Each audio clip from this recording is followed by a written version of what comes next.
We've had 911 called 3 times to my new townhouse. Blood might have been drawn. What was your break? I signed with a top 5 modeling agency in New York City, but I think the thing that really broke me out as a model was Sports Illustrated. My agent called and was like, hey, Dancing with the Stars wants you for this next season. So then I started looking into all the pros and I was like, there's a couple hotties in there. Brooks, you are in our house hot seat. No filters, no hesitation, and no dodging the truth. Yes, I'm ready, I'm scared.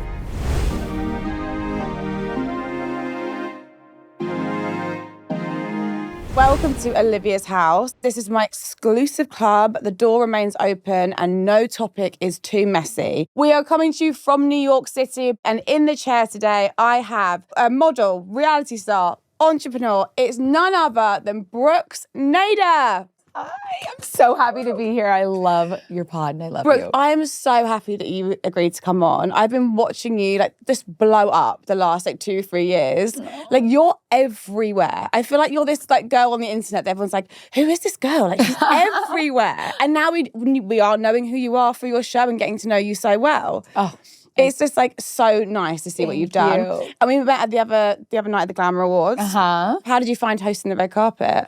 Oh my gosh. It was so much fun. I've never been on that side of the carpet. I've always been just attending. And I had so much fun. I don't know. I enjoyed it a lot. And my sister was co-hosting with me and she was cracking me up because she was reading so perfectly her lines. And so she was interviewing Rachel Ziegler and she was like, so how was filming this movie? Blah, blah, blah. And then she would answer and she'd go, okay. Anyways. And I was like, say that's amazing. I don't know. She's like, okay. So next question. I was mad at her the whole night because I was like, you're horrible at this. But that's why sisters are the worst and the best. And she was like, I'm going to fucking kill you. Anyways, next we have, and she's like, Jordan Williams. I'm like, it's Jordan Woods. She couldn't get anything right. And so we got into such a huge argument. But other than that, I had a blast. I mean, you looked fucking incredible as well. And that's what the whole fucking thing's about, let's be honest. We got our photos. You looked amazing also. I mean, I was starstruck when I saw you because I'm such a fan. And my sisters were too. Honestly, it's a mutual feeling. In the clubhouse, basically, we have a little ritual before we get into our chats. We like to leave something or someone at the door. What would you like to leave at the door? Oh, I feel like I would leave at the door people who just aren't fun or who don't day drink.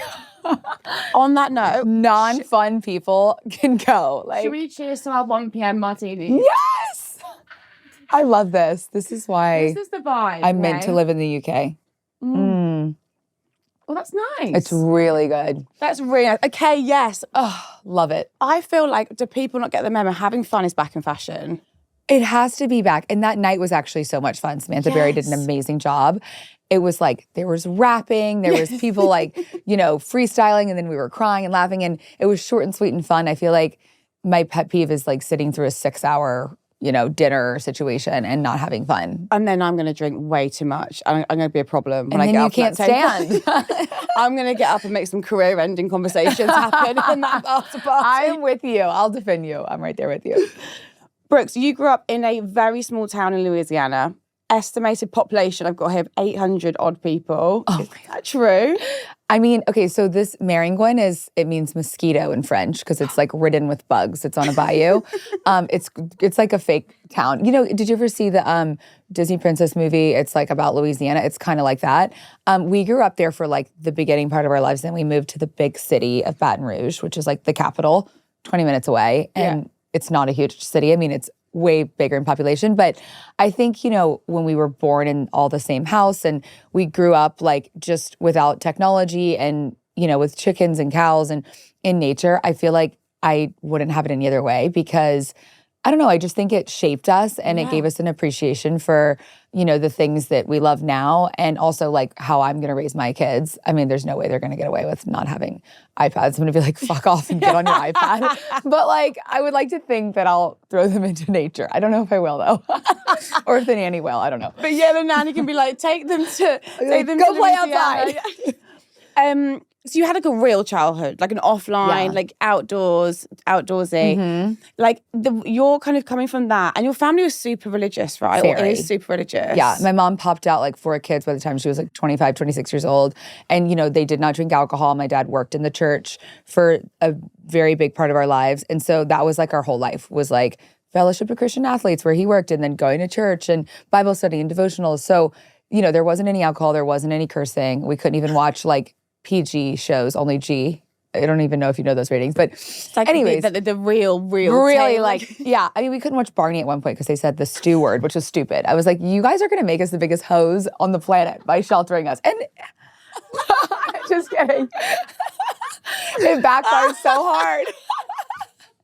Well, this is what is so like iconic about you and your sisters. I'm so obsessed. Like your journey from like how you could have turned out to who you are is just so iconic.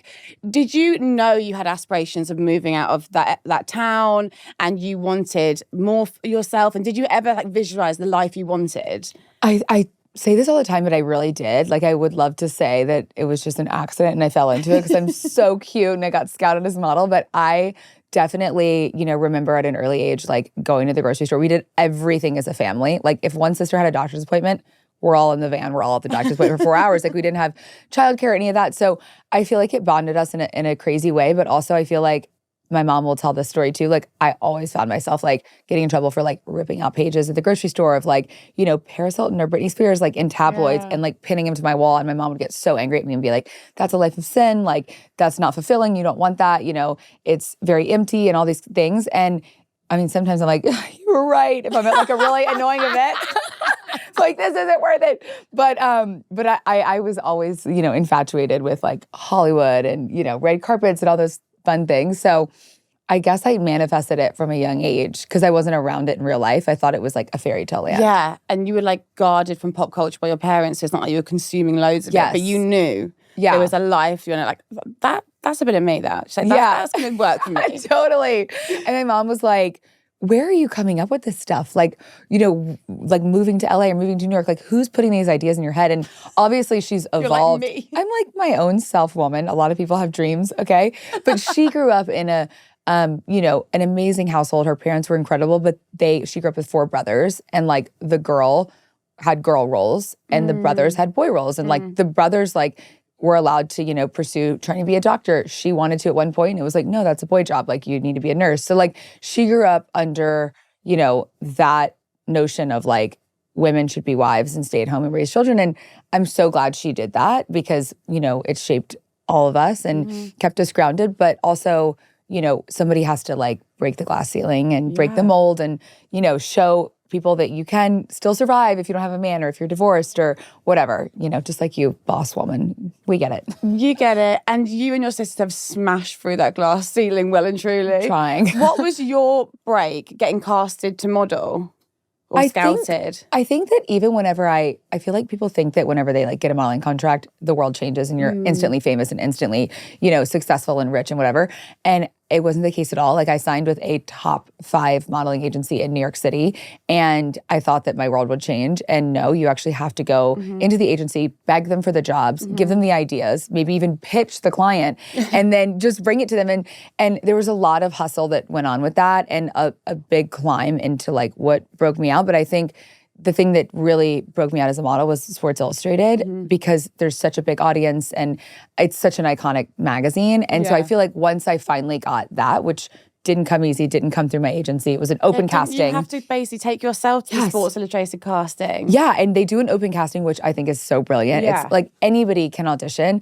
And, I was like, there wasn't a ton of signed models with a prominent agency that were standing in the line for hours in Miami. It was a lot of like girls that are also nurses or that are also, doctors, which I think is so cool. But it was crazy to me that my agency sent other girls from my agency into the New York casting, which is for the real models. Yeah. And it's like 10 people and then they select. This was like 20,000 people or whatever it was. So I found it offensive, but also motivating that they were like, no, we're going to send our top 2 girls at blank, and you can just, it's cool, you're flying yourself to Miami, great, bye. I love the fact that they were like, okay, we're not sending you, and you're like, I'll send myself. Yeah. I mean, you have to do that sometimes, you know? Definitely. And you went and you got cast. Yeah. And then you were like, you're such a prominent face of that magazine and that whole culture of Sports Illustrated. And would you say Sports Illustrated is what kind of put you on the map in terms of being known more widely? Yeah, I think that was like my breakout moment. It was kind of funny. like skipping past a few years, whenever I got the cover of Sports Illustrated, we were taking our parents to Europe for the first time. Like it just so happened the day after the magazine launched. And I was in New York and I did all the press and I was like, oh my God, I finally made it. I'm so famous. And then we went to Italy and it was like, move, bitch, get out of my way. Like they don't have it in Europe. So I was like, oh my God. So I actually started, there's a photo of me, I need to find it for you, on like the train from like this really ratchet train. It was from Pompeii. My dad fucking made us go see Pompeii. And then he wouldn't pay for the guided tour. So everyone had the earbuds in and was doing it. And we were wandering around Pompeii looking at artifacts that we didn't know what any of them meant. We're like, we made it all the way here. And you can't pay the fucking $20 a head to do this. Anyways, I packed my freaking Sports Illustrated cover with me because I was like, I need to show these Italians who I am. It was so embarrassing. And we're on the train and I looked so ugly. And this guy was like, scooch out the way. And I was like, this is me, by the way. And he was like, no, it isn't. He like called me a liar. My whole family had to like search it up. I know it's a cult thing over here. It has such a big following. Yeah. It's like a real thing. It's a real thing. Yeah. And what did your parents think of you being a Sports Illustrated model? I feel like at that point, they knew what my destiny was. Yeah. Kind of accepted. They were like, okay, this is what she's gonna do. But my mom still jokes because we had a huge rule in our family, like no 2-piece bikinis, like no bikinis, like only 1-pieces. It's just so like it's so perfect. No 2-piece bikinis. And I don't even wear a bra or nipple covers. And then you're gonna be a model. I know. But my mom was like, you followed the family rules. You're in a 1-piece on the cover. Because I was like, damn it! I wanted to be a rebel so hard and have like stars, but I was in a 1-piece. So you're like, next month, Playboy. Whoops. Oops, I slipped. Exactly.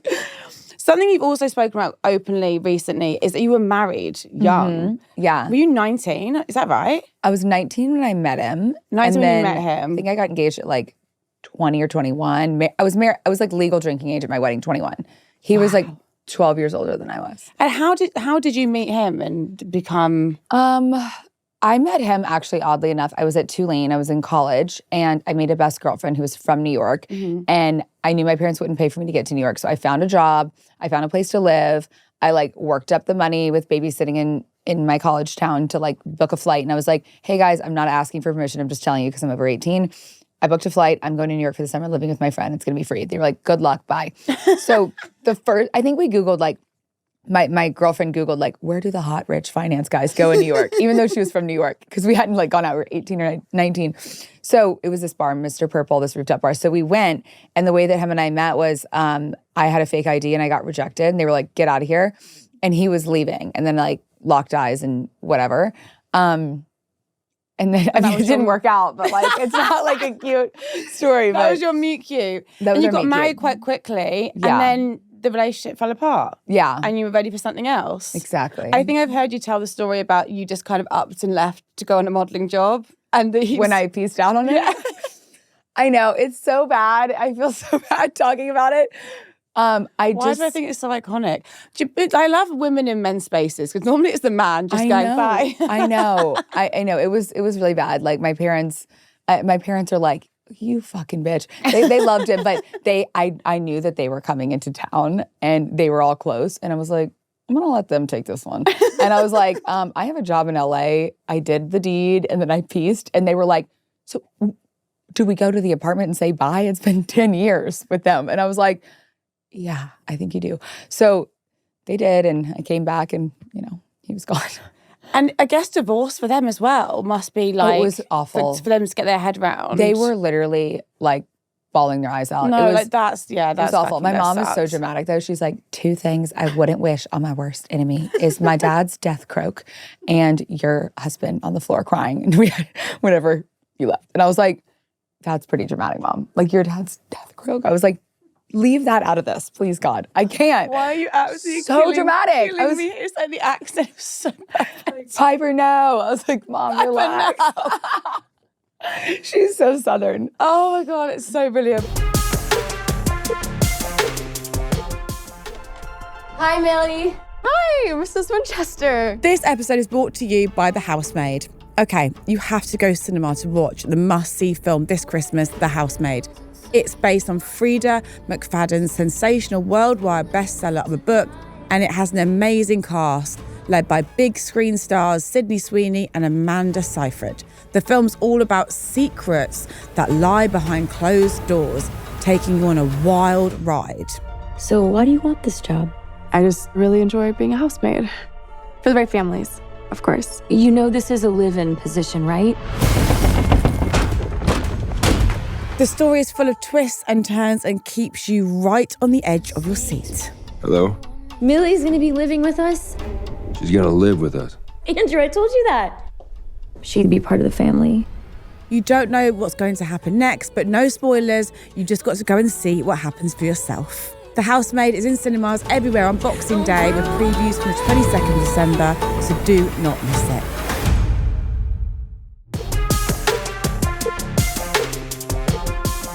How did Dancing with the Stars come about? When they contacted you, were you like, was it something you've been pitching for, something you liked the idea of doing, or did they just come to you? And no, everyone thinks that like I'd been trying for that, and I was actually like in Ibiza with my sister, hammered. Perfect. And my agent called and was like, hey, Dancing with the Stars wants you for this next season. And I had watched it growing up, you know, like here and there.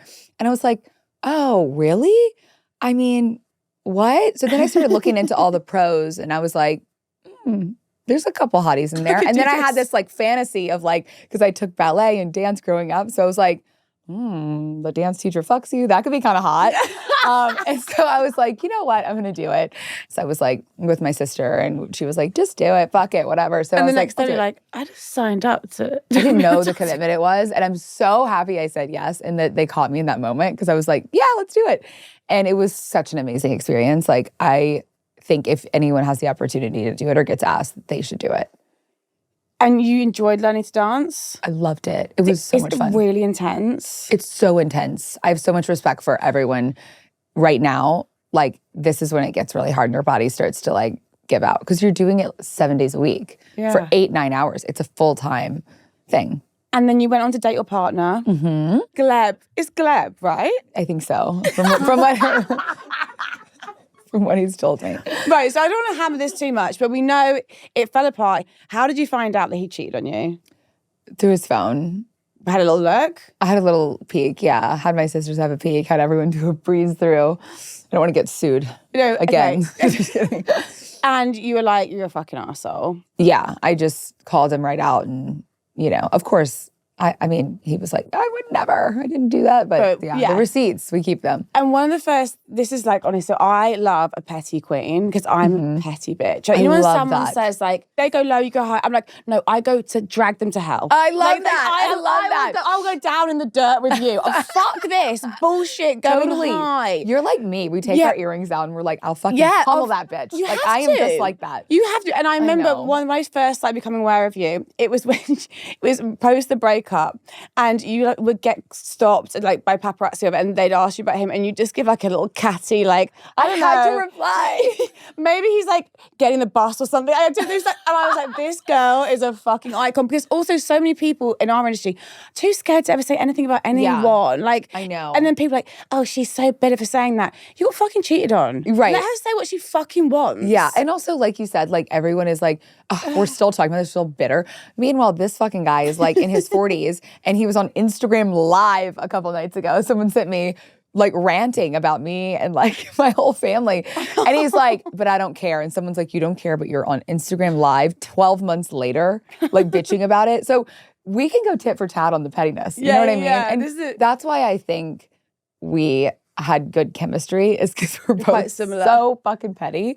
And we would just do the most fucked up, toxic, petty things to each other throughout the whole season. Like, if I wanted to piss him off and like go out, whatever, I knew I could, because his job was to hang out with me for 8 hours the next day. So I'd be like, I know where to find you, bitch. You're not ignoring me. It's your job to show up. So, you know, I'll just do whatever. And it's so wrong of me. No, but it's just like, it's actually kind of fucking brilliant. Why not? What did the sisters think of Gleb in the beginning?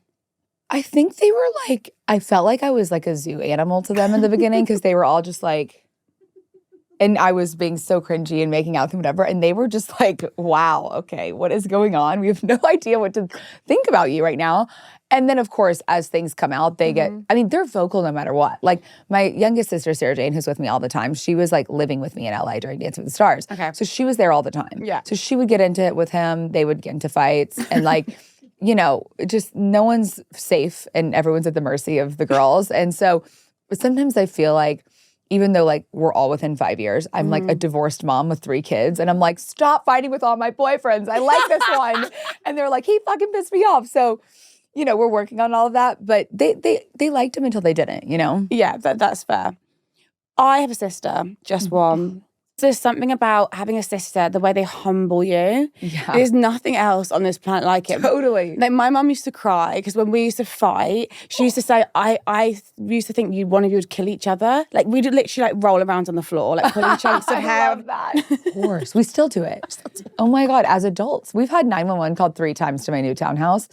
And the last month, one was because Grace Ann, there was a rat in the basement and she thought it was a person. And so she called 911. It was like, there's a person in the house, whatever.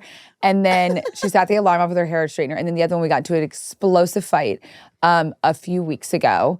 Blood might have been drawn. I think she called 911 and then they show up and we're already made up. So we're like, this is awkward. And we're like, oh, it was just a fright. You know, we thought someone was outside. And also the thing with, you know, with sisters, if you're fighting and then someone tries to get involved, you'll both turn on that person. Totally. What's so crazy is like when people who Medusa. aren't a sister jump in on it and are like, yeah, you bitch. And I'm like, whoa. No. That is never fucking okay. It's so never okay. true. I could be like, she's such a fucking little bitch. My friend could be like, yeah, she can be a bitch. I'd be like, whoa. Yeah, exactly. Don't talk about my sister like that. Yeah, and then you start fighting that one. We need to go to like a clinic in Switzerland for mental health. My sisters go, you're in a fighting mood. And I don't do that. I am for the girls. They're like, you need to go to like a little like center. And I was like, shut up. No, I'm fine. It's fine. What are your personality differences? Like, what's your role in the sisters? There's 4 of you, right? Yeah, there's 4. And you all look so similar, but you must be different. Well, I think our personalities are super different. Definitely someone in there has a different mom or dad or something because one of them doesn't look like us. But that's okay. She's gorgeous in her own right. But who is crazier? Well, so me and the middle one who live together, she's a spitfire, crazy, wild personality. She'll cut a bitch, like that one. Is that who you're with on the carpet? Yes. Yeah. The one who's spilling my business all over red carpets and is like, what? You pissed me off. During Fashion Week, I was walking a show. My sisters were attending. There was a red carpet and a press line. I'm backstage about to walk and I see like all these posts, E! News, whatever. Brooks is officially dating someone. And I'm like, what? I look past the curtain. She's still giving interviews. It's all live. And I'm like, you fucking bitch. She goes, I was so hungover. I had 3 Bloody Marys before that. I don't even know what I said. And I was like, it was at 10 a.m. And she was like, I know. I'm sorry. I was fucked up. I'm like, okay, brilliant. So she's an unhinged psychopath. It's not staged. I'm not feeding her lines. She's just out there running her and mouth. she lives with me. So she sees things and she's living TMZ, basically. I'm like, you're going to be under NDA soon, like for real. And then the other one, Mary Holland, who's second oldest. Yeah. Everyone thinks she's the oldest. So mature. She's like founding this seems like amazing very app. calm. So calm, worked in finance. She's so level-headed, like barely curses. She's so sweet, like nicest person alive. I'm obsessed with her. And people think she's the older sister because I'm like the crazy head case and she's so mature. Yeah. And then the youngest is like classic, you know, youngest sister. I'm perfect. I know everything. I'm coming for your throne, bitch. Like that vibe. And she's gorgeous and hopefully not prettier than me though. Some people say that and I'm like, fuck. But it's okay. We'll figure it out. Do you ever? You are the oldest. I'm the oldest. Yeah. Eldest. Are you the oldest? Okay. So how old is your sister? 1 year younger than me. Oh my God. So No that- wonder you guys fight. Yeah, and being the That's like- eldest daughter is a heavy crown to wear. Totally. And I've got a younger brother as well. Oh my God. I heard this quote that was like, oldest sisters are the strongest men I know. I'm like, yes, we're like men. We're like fighting people. And that's why we need strong men to date us because we are used to running shit. It's so true. Are you in a relationship? Yeah. You're married? I'm married. Okay. Yeah, but he's super chill. Weirdly. Love. Yeah, he just lets you meet. I'm like neurotic and insane and he just embraces it. And Keep him nothing forever. Yeah, I know. Don't just leave him on a Tuesday. I know. Every time I'm like having one of those moments like over the summer and I'm like on Ibiza and I smell like the sea air and I'm like, oh, do I feel like my slut coming back? And then my friends are like, no, you're married. And I'm like, look him. Oh no, you are. She's so nice. No, You are you've so got to nice. keep him forever. I'll keep you. You're so nice. You're so lovely. You're so perfect. You're so lovely. Oh, I love him. You have your own reality TV series on Disney Plus in the UK, Hulu. Yes. Tell me, how did this come about?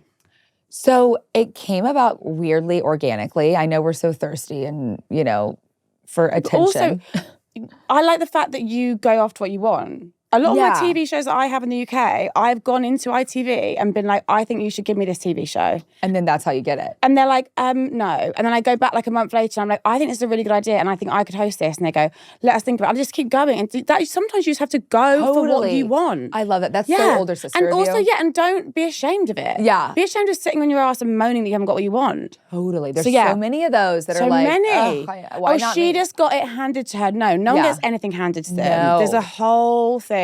I totally agree. I love that. I'm going to own it. Yeah. Yes. So anyway, it comes out organically in this case. It came out organically. Basically, we met this agent who represents Jimmy Kimmel, Colbert, all these icons in the late night TV space.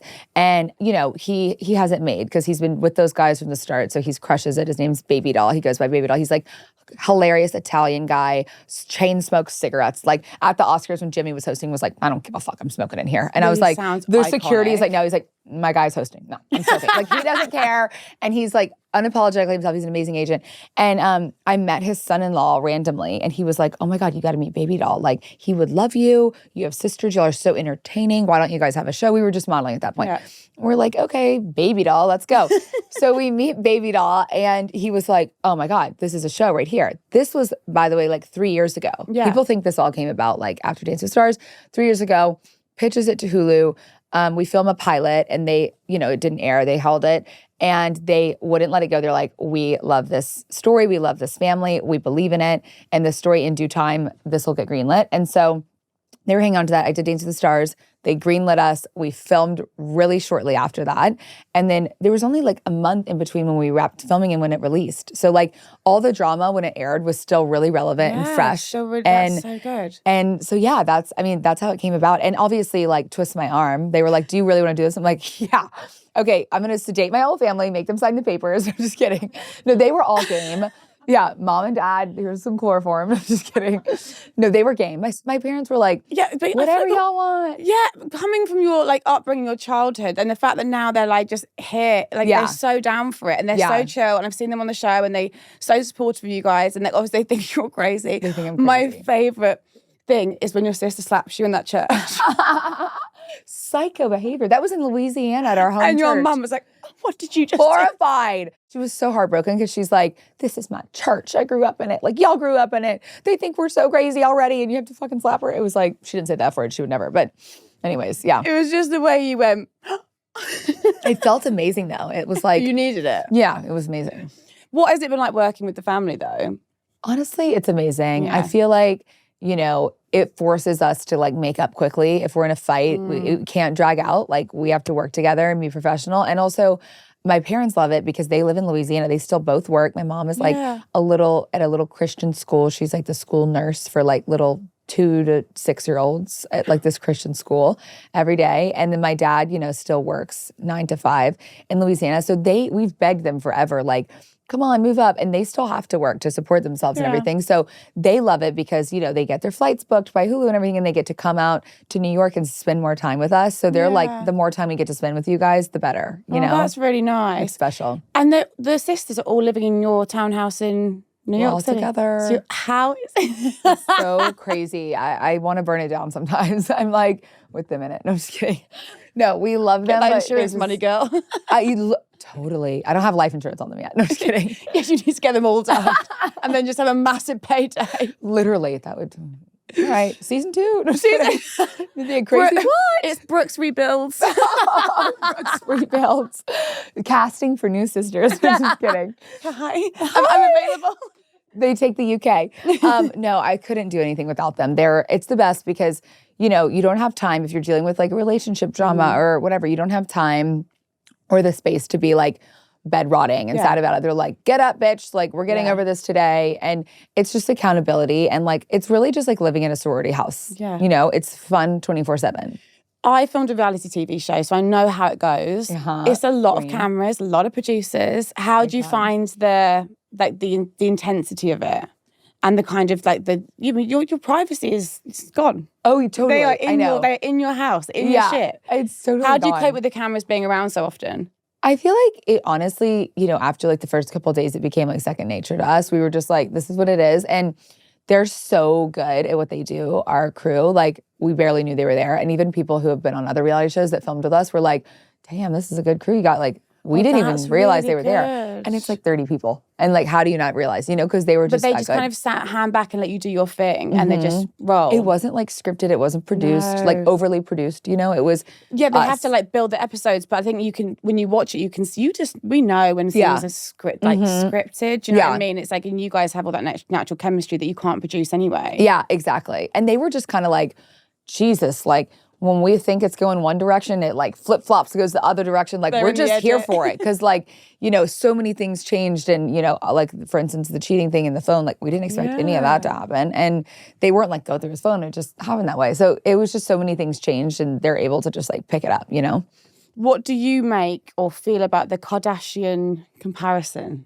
I mean, they're like the blueprint for reality TV and they're all so hardworking and they built their brands like brick by brick, which is, we'd only be so lucky to have half the success. Like, they're amazing. And, we met like Chloe and Scott and we did a little, Hulu reality house and we crossed over with them on their season as well. And so it was fun to just like, we had a couple producers on our team who also worked with them a lot. And like, it was fun to just see how they do it too, because they've built such an empire out of reality television and, they've been doing it for so long and it's admirable. I mean, the fact that they're so like speaking and all hanging out all the time is amazing because, sometimes after a few episodes that we filmed, we would be like, I fucking hate you. Because then you see the interviews, and you're like, oh, like, she fucking called me out for having veneers. Like, how dare you?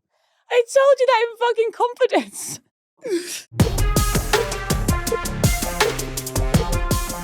Right, Hans, this next bit of the pod is called Crate Confessions and it's brought to you by Tombola, proud sponsors of I'm a Celebrity.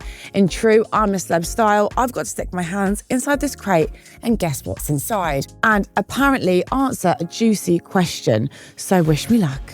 Yeah, the worst thing you could put in here would be like, it sounds so niche. You get like when you've washed up and then there's like bits of food in the sink plug.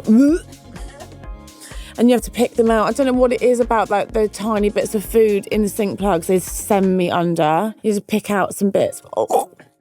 Right, gonna go for it now. Oh, I'm scared. It's creeping me out. What is it? Is it food? What is it? It feels like a beetle of some kind. It's got antennae. It's got little legs, feet. So I think it's a plastic bug. I was right. I could feel its little tentacles, but I knew that it wasn't real. And I've got to get my question out of here. Okay. What's the creepiest thing someone has said to you? I mean, how long have you got? But for something suitable for this podcast, probably when I'm wearing tights a lot in pictures on Instagram, people offer to buy my worn tights for money. And I think that's personally quite creepy. If you fancy playing a game that's actually fun, head over to Tombola, where there's a share of over £1 million up for grabs in their jungle-free game. Go on, give it a try. 18 plus only, terms and conditions apply. Gamble aware. This is not real, right?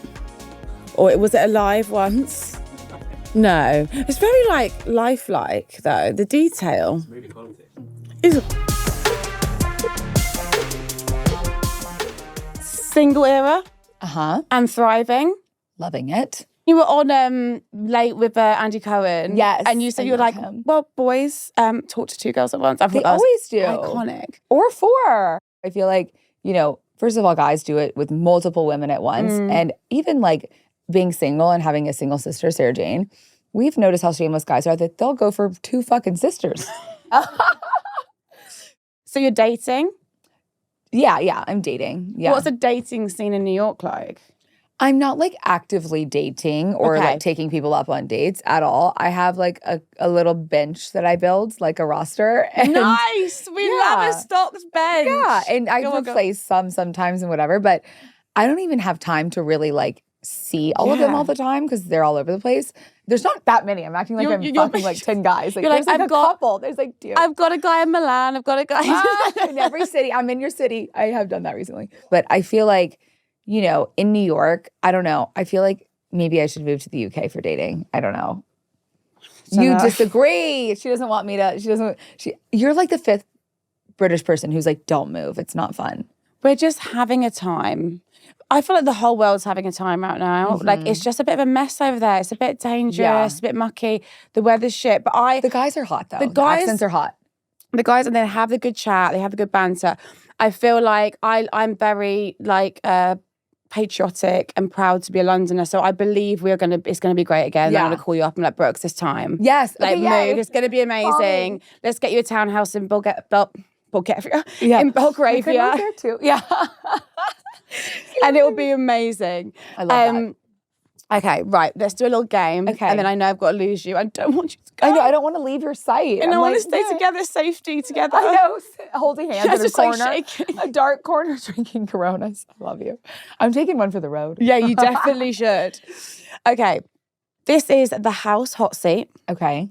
Brooks, you are in our house hot seat for a round of quick fire questions. Ready? Yes, I'm ready. I'm scared. No filters, no hesitation, and no dodging the truth. Oh, God. Okay. When was the last time you used someone else's toothbrush and who did it belong to? This morning before I came here, and it belonged to Grace Ann. I still love her toothbrush.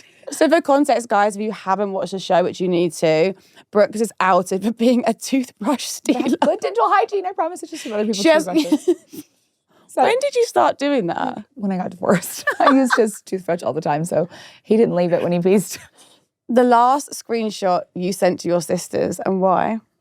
Oh, I think I sent a screenshot of my text with my middle sister to a group text with the other 2 sisters about how bitchy she is. Yeah.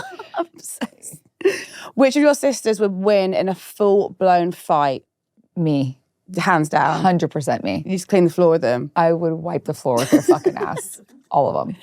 If you could adopt one celeb into the Nader family as an honorary sibling, who would you pick? Actually, speaking of the UK, Ellie Goulding is one of our good friends, and she's one of our honorary adopted sisters. You're friends with her.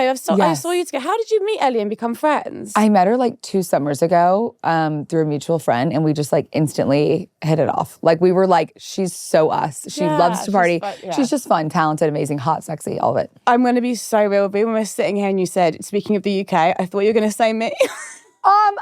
I also met you, but I didn't want to creep you out. Like I just met you the other night. Speaking of Olivia Nader, you're accepted. Honestly, I didn't want to freak you out. I was going to say it though. I know, but why did I think you were going to say me? I'm a little bit obsessed with you. I love you. I'm sure your DMs are active.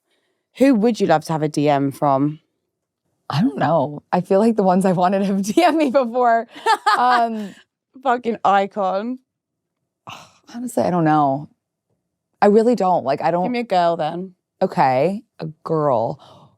I was a bit jealous because Amy Schumer took a huge liking to Grace Ann, the middle sister from the show, and she DM'd Grace Ann and not me, and I love Amy Schumer, and I was like, what about me? Amy, this is my whole thing. What about the star of the show? No, I'm the main but sister. she has taste. If she picked Grace Ann, she was like, you're so funny. I love you. So I got jealous of that. Amy Schumer, hit our girl up, please. She's feeling neglected. I love you. The last little bit I do before you leave the house is we've got this little game where I basically ask you someone you would put on my guest list to invite into the house. Okay. Who would you get me to invite in? Okay, you know who I think you should have on because I think they're so entertaining and funny is the Mormon Wives. If you watch Secret Lives of Mormon Wives, they're hilarious and amazing and very entertaining. I don't know if you watched it. It's on Disney Plus also. I would like to get. You should have like Taylor or Whitney or one of the girls on. Yeah, that's a good one. Okay, you should. People love them and they're so entertaining. They're kind of like us a little bit. Yeah, they're kind of just like off the wall. We're obsessed with their frozen drinks and yes, I know, right? They're fun. I would recommend. And who would you blacklist? Who do I need to put on my no entry? Well, for now, I would say my 3 sisters because I don't want them to tell their sides of anything. I want them to be in the doghouse or the townhouse, whatever, locked up with chains. I want your sister. Crazy sister. I know. I want the sister that talks about you and spills your business. Everyone wants her. We blacklisted her. Blacklist her. She's evil. I'm gonna have to lock her in a basement after this. Put her in some shackles. Yeah, literally. She's like, let me do the podcast. I want to go. I want to sit at the house. No, bye. Yeah. Brooks, thank you for coming on. I am obsessed with you, as I knew I would be. And I'm ready to be the fifth sister whenever you're ready. You are. You're in. Guys, please like, subscribe, follow, do all the stuff, share with your friends. Brooks, thank you so much. Olivia Nader. Bye, Ellie Goulding. You're in.